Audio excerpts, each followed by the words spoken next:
essais sont finis. Là on est samedi matin, il est 8h45 je crois. Là il y a déjà les qualifs des 500 qui sont en cours.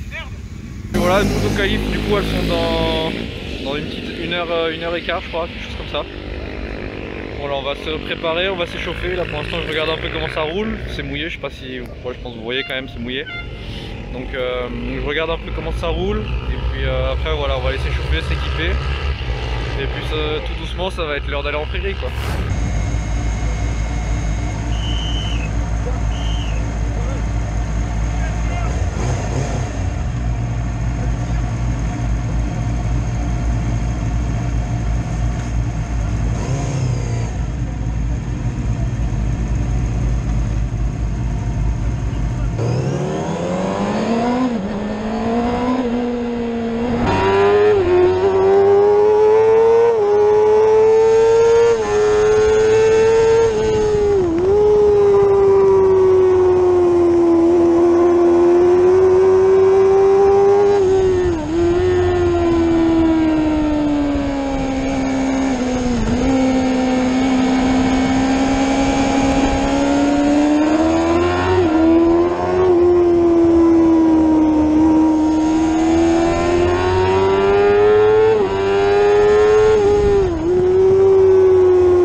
Bon du coup petit débrief de la qualif. Bon je finis cette séance avec le 5e temps, un peu loin de la pole, même assez loin de la pole, je crois que j'ai fait 4 secondes et demie de la pole, quelque chose comme ça. Je vais aller faire un chrono en fait assez rapidement et parce que la piste elle se détériorait petit à petit en fait, il pleuvait vraiment beaucoup et à la fin vraiment c'était très dur d'améliorer, la piste commence à être vraiment très glissante et moi pour sécuriser, voilà, pour pas risquer de me mettre par terre au bout d'un moment j'ai dit bon bah voilà ça sert à rien de chercher plus. Je pense que la piste ne permet pas d'aller plus vite que ce que je fais sans me mettre en danger en tout cas, donc voilà j'ai décidé de rentrer. À ce moment là j'avais le 4e temps et il y a un gars qui a réussi à faire le 2e temps à la toute fin, dernier tour. C'était, je sais pas comment il a fait, il a vraiment géré parce que dans la piste comment elle était améliorée, c'était, je sais pas comment il a fait, c'était vraiment bravo à lui. Moi j'ai eu au début j'ai eu quelques petites alertes de l'arrière, une notamment dans le premier tour de lancement je crois. Je vais me mettre un high-side à la sortie du premier gauche du circuit, après la chicane. Et du coup voilà, ça m'a calmé et puis je glissais régulièrement de l'arrière à ce moment-là. Soit au moment de la prise des gaz, soit juste à la mise sur l'angle, l'arrière il bougeait un peu, du coup généralement ça me calmait pour tout le reste du circuit, donc c'est peut-être pour ça que j'ai pas réussi à faire mieux. Parce que en fait je faisais mes tours en prenant en compte ce virage en fait, en faisant comme si c'était partout comme ce virage, alors qu'en fait c'était pas le cas et voilà c'était mon erreur, c'est un manque d'expérience, petit à petit ça va venir et puis voilà, en manquant d'expérience dans ces conditions, faire une 5e place au qualif je trouve que c'est vraiment bien, je suis vraiment satisfait. Et normalement cet après-midi pour la première course on devrait avoir du sec, j'espère, je touche du singe mais voilà j'espère, voilà on verra, de toute façon on fera avec les conditions qu'on a. Dans tous les cas je vais donner mon meilleur comme d'habitude et puis on verra ce que ça donne à la fin. Donc maintenant je vais vous donner rendez-vous pour la course.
un petit débrief du coup de la première course d'hier. Je pars 5ème du coup, je prends un mauvais départ. Je pense que je dois être 8 ou 9 au premier virage. Je regagne quelques places dans les premiers tours. Puis au bout d'un moment, je lâche un peu celui qui est devant moi, je vois qu'il commence à s'éloigner. Et puis je perds un peu de concentration et je perds du rythme. Voilà, je perds de la lucidité et puis je sais pas, je pense que je roule une seconde plus doucement que ce que je sais faire pendant pas mal de tours. Et après, quand derrière c'est revenu sur moi, ça m'a remis un petit coup de fouet qu'il fallait. Et dans les 4-5 derniers tours, bah, je me suis bien battu avec Adrien Boulet, 227 je crois, avec la Honda et on s'est bien tiré la bourse, c'était sympa. Et voilà, j'ai réussi en fermant la porte à l'épingle dans le dernier tour. J'ai réussi à garder la 7ème place, mais voilà, c'était une course très difficile. Et j'espère que la deuxième là, qui va avoir lieu aujourd'hui dans 2-3 heures, j'espère qu'elle se passera mieux. On ne sait pas trop encore s'il va faire si la piste sera sèche ou celle-là elle est mouillée mais il pleut plus. On ne sait pas encore avec quel pneu on va partir, donc voilà, ça sera un peu la surprise. Puis on verra comment ça se passe, quoi.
Bon, comme vous l'avez vu, le week-end se termine sur une note pas hyper positive. Après m'être battu pendant toute la course pour la 3ème place, battu surtout avec l'écart en fait de celui de derrière, qui est entre 2 et 4 secondes on va dire. Voilà, à 4 tours de la fin, je me suis dit qu'il fallait que j'essaye de faire des bons tours pour me mettre à l'abri. Parce que dans des conditions comme ça, on a quand même vite fait de rouler 1 à 2 secondes plus doucement dans le tour sans forcément s'en rendre compte, quoi. T'es pas en train d'essayer de chercher la limite, je voulais juste sécuriser. Donc quand tu fais ça, tu as beaucoup de chance quand même de rouler plus doucement que ce que tu penses. Et voilà, je me suis dit ça et 3 virages après, bah, j'ai fait un SH, j'étais par terre, quoi. Donc voilà, évidemment je suis un peu déçu de ça. J'avais jamais été aussi proche de mon premier podium. Voilà, c'était pas un week-end facile, mais bon, il est terminé. On se concentre sur le prochain, du coup sur le circuit de Lénon. Et pour bien le finir, on a même plus de batterie dans le fourgon, donc voilà, on aura besoin d'aide pour le faire démarrer, quoi. C'est magnifique. Voilà, comme je le disais sur Facebook et Instagram, bon, ce circuit m'a jamais trop réussi et bon, bah, j'ai pas réussi à faire changer ça aujourd'hui. Voilà. J'espère que cette vidéo vous aura quand même plu et je vous donne rendez-vous dans 2 semaines, je pense, pour la dernière manche du championnat sur le circuit de Lénon. Voilà, ciao. You've gotta know that this ain't living, but we could run.